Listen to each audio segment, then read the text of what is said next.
도박 중독 237만 시대. 237만 시대요? 중독으로 병들어가는 마음을 치유하는 정신건강의학과 신영철 교수님이십니다. 아유, 안녕하세요. 강북성병원 정신건강의학과 전문의 신영철입니다. 2001년 국내 최초로 개설된 도박 중독 클리닉에서 15년간 근무를 하시면서 환자를 본 도박 중독 치료의 권위자시기도 해요. 아니, 저도 이제 소개하다가 아까 좀 깜짝 놀랐지만 도박 중독 인구가 237만 사실입니까? 실제로 우리가 느끼는 것보다 훨씬 더 많은 숫자의 중독자들이 있을 것이다. 그렇게 예상을 하고 있습니다. 과거에는 우리가 도박에 접근하기 위해서는 많은 노력이 필요했지만 지금은 맞아요. 뭐만 있으면 돼요? 휴대폰이요. 그렇죠. 이걸로 이제 다 할 수 있으니까 너무 접근이 쉬워졌어. 노출이 많아졌죠. 중독자가 늘어나면서 어찌 보면 당연한 결과인지도 모릅니다. 아니, 이게 진짜 도박에 중독된, 이게 사실 가끔 뉴스를 통해서나 뭐 이렇게 주변에서 보면 이런 얘기를 간혹 듣기는 합니다만 도박 중독이 다른 중독보다 좀 무서운 이유가 좀 있다고 그래요.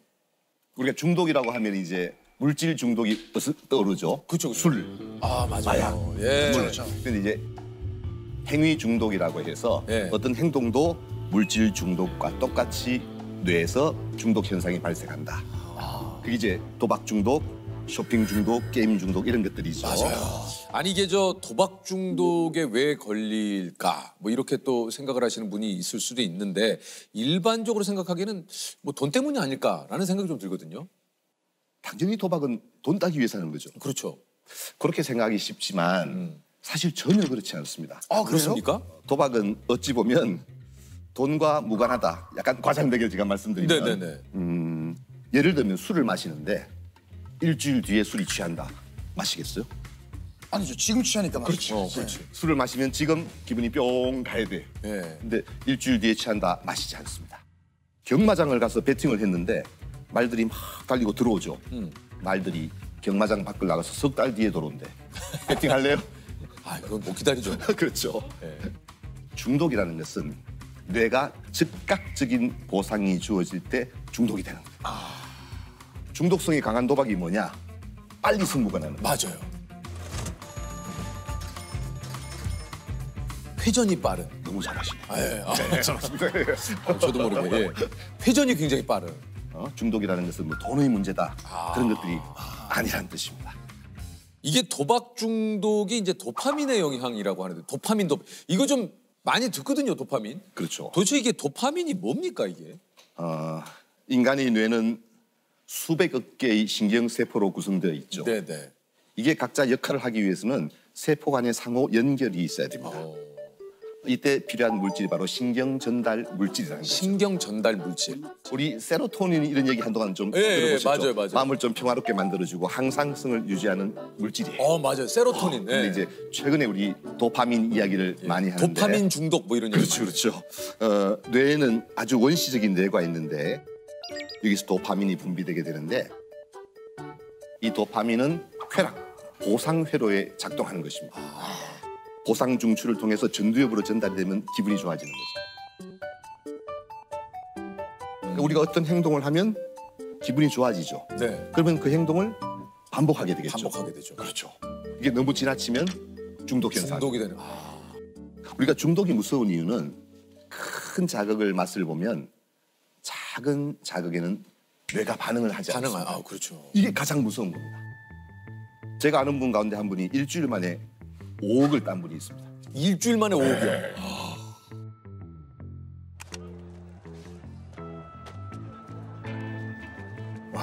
도박을 해서요? 얼마나 행복했겠어요. 난리 났죠. 예. 그게 불행의 시작이에요. 그 친구가 직장에 돌아왔어. 한 달 일하고 월급 200~300만 원 받았어. 기별이 올까요? 아무런 반응이 없습니다. 일주일 만에 5억을 땄는데. 집에 갔는데 아이가 까꿍까꿍 놀재. 재미가 있을까요? 그런 일상의 자극에는 도파민이 올라가지 않습니다. 어떻게 해야 돼요? 또 도박을 다시 카지노로 가야 되죠. 결국은 전 재산을 다 탕진한 친구가 있죠. 그러니까 중독이 무서운 이유는 한번 우리가 큰 자극을 지속적으로 이게 마주하게 되면 작은 일상 행복이 사라지게 되는 겁니다. 그게 가장 큰 불행의 시작이라고 볼 수 있습니다. 이게 참. 와, 이게 참 좀 진짜 그 예전에 그런 얘기를 하더라고요. 이게 저 뭐 굉장히 큰 카지노나 이런 데는 돈을 많이 따가도 전혀 걱정을 하지 않는다. 언젠간 저 사람은 다시 돌아올 걸 알기 때문에. 아 진짜 그 얘기를 누가 여기 어디서 제가 들었는데 진짜 고개가 좀 끄덕여지더라고요. 그 말은 도박은 결국 시간과의 싸움이라는 뜻입니다. 그러니까요. 자, 우리 세 명이 고스톱을 친다고 가정해 봅시다. 네. 100만 원씩 냈어. 네. 밤새도록 치면 누가 따가죠? 기술이 좋은 사람이 따가겠죠. 그렇겠죠. 그런데 만약에 옆에서 한 판 칠 때마다 누가 1,000원씩 뗀다고 가정해 봅시다. 네. 그러면 밤새도록 치면 돈은 누가 가지고 있어요? 저 사람이 따요. 그렇죠. 그러니까 오래만 앉아 있으면 돈은 사라진다는 뜻입니다. 카지노는 누가 따든 말든 걱정이 없죠. 가만히 시간만 보내면 자동적으로 돈은 들어오게 돼 있습니다.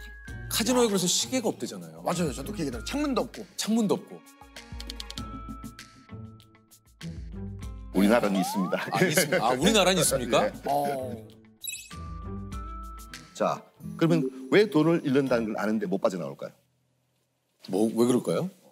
이제 하지 않으면 문제가 생기는 시기가 옵니다. 처음에는 좋아서 했지만 나중에는 하지 않으면 힘든 거예요. 내 스스로가. 두 번째는 거기서 빠져나오는 순간 현실로 돌아와야 되잖아요. 빚이 1억이야. 도박을 하는 동안은 그거는 손실이 아니죠. 아직 하고 있으니까. 근데 거기서 나오는 순간 확정 손실이 되어버립니다. 제가 만난 분 가운데 가장 큰 돈을 잃었던 분이 거의 한 500억 가까이 잃었던 분. 500억이요? 예.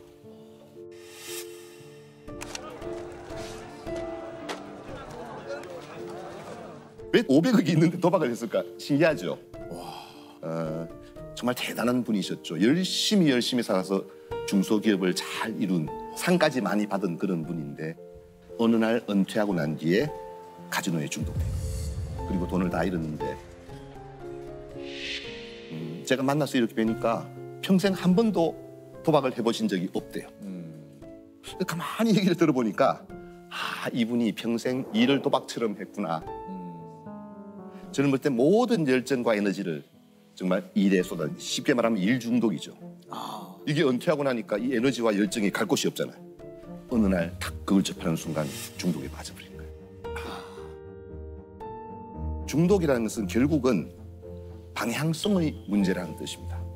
이 열정과 에너지가 나에게 가정의 사회의 건강한 쪽으로 붙느냐 아니면 나를 해치고 가정을 해치고 사회를 해치는 쪽으로 붙느냐 이 차이일 뿐인 것입니다. 우리가 도박 중독에 누가 잘 빠지는가 고민이 되잖아요. 그래요. 그러면 우리는 도박 중독에 빠질 수 없을까요? 우리는 알코올 중독에 빠질 수 없을까요? 있죠.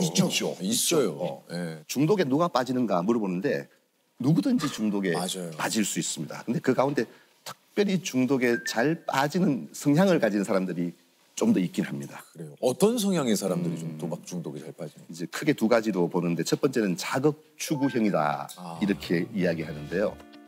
어릴 때 물어보면 그 구슬치기, 딱지치기 돼도 다 따야 되는 친구들이 있어요. 예. 승부사의 기질을 갖고 있어요. 이 에너지와 열정이 넘쳐요.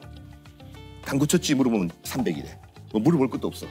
근데 빠지면 아주 뽕을 뽑아야 되는 친구들이 있어요. 이게 좋게 말하면 열정과 에너지가 너무 좋은 거잖아요. 근데 이 방향을 잘못 잡으면 이제 중독에 빠지는 소질을 갖고 있는 거예요. 그러니까 꼭 다 그런 건 아닙니다만 그런 뭔가의 승부욕. 네. 심심함을 못 견디죠. 자극을 못 받으면 기분이 나쁘고 우울해지니까 끊임없이 자극을 받는데 그게 도박이나 술이나 마약이 채워주는 거죠. 그런데 또 한 부류는 이제 현실 도피형이라 그래가지고 기분은 좀 우울해. 학교 가도 뭐 재미가 없어. 이런데 아이고 도박을 하거나 이럴 때는 아주 기분이 좋아지는 현실 도피적인 모든 걱정을 잊을 수 있잖아요. 그런 분들이 이제 중독에 잘 빠지는 성향을 가진 사람들인 것입니다. 아니 이게 저 사실 재발률이 상당히 또 높은 것이 이렇게 중독. 이게 좀 치료를 하시다 보면 의사로서 좀 허탈하실 때도 좀 있을 것 같아요. 뭐 당연하죠. 예. 일반적으로 정신과 의사가 그렇습니다만 특히 중독을 보는 정신과 의사는 맷집이 좋아야 됩니다. 그렇습니까? 그 재발이라는 것은 어찌 보면 이 중독 치료의 당연한 결과이기도 합니다. 그렇습니다. 그런 과정을 다 거쳐서 좋아지는 거예요. 자, 술 끊자.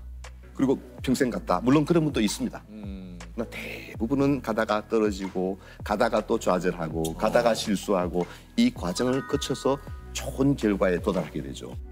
이 떨어진다고 해서 그걸 좌절하기 시작하면은 치료자도 견디지 못하고 우리 환자도 견디지 못하죠. 그래서 저는 약간 농담식으로 재발하면 박수를 쳐라. 야, 참 잘했다. 그렇게 얘기해요. 뭐 어떻게 박수 칩니까? 단도박 모임, 단주 모임의 일계명이 뭔가 아셔야 돼요. 뭡니까? 나는 술 앞에 무력했음을, 나는 도박 앞에 무력했음을 시인합니다. 이게 일계명이에요. 이걸 깨닫는 순간 어떻게 해야 돼요? 도움을 받아야 되는 거예요. 이게 치료의 첫 번째 단계라는 뜻입니다. 하지 말라는 말을 계속 한다는 말은 무슨 뜻일까요? 문제가 생기면 해결해 준다는 뜻입니다. 하지 말라고 말하면서 하면 돈을 갚아주잖아요. 그 결과에 대해서 내가 책임지겠다는 것을 간접적으로 가르쳐 주는 것입니다. 하든지 말든지 내 관심사가 아니에요. 그건 저 사람의 문제예요. 결과에 대해서 그 사람이 책임지도록 만들어주는 것입니다. 도박 중독자들을 집단 치료할 때 동물 실험을 했을 때 쥐에게 마약을 주입합니다. 그러다가 놀랍게도 한 4마리의 쥐가 있으면 한 마리는 나중에 마약을 먹지 않습니다. 어떤 쥐일까요? 대장 노릇을 하는 쥐입니다. 리더로서의 역할을 함으로써 마약을 접하는 시간이 줄기 시작합니다. 이 사회적인 역할이 얼마나 중요한 것인지 모릅니다. 이 사람이 본성을 회복하고 원래 자기 자신의 모습으로 돌아가도록 그 역할을 부여해 주는 것이 가족들의 역할일 것입니다.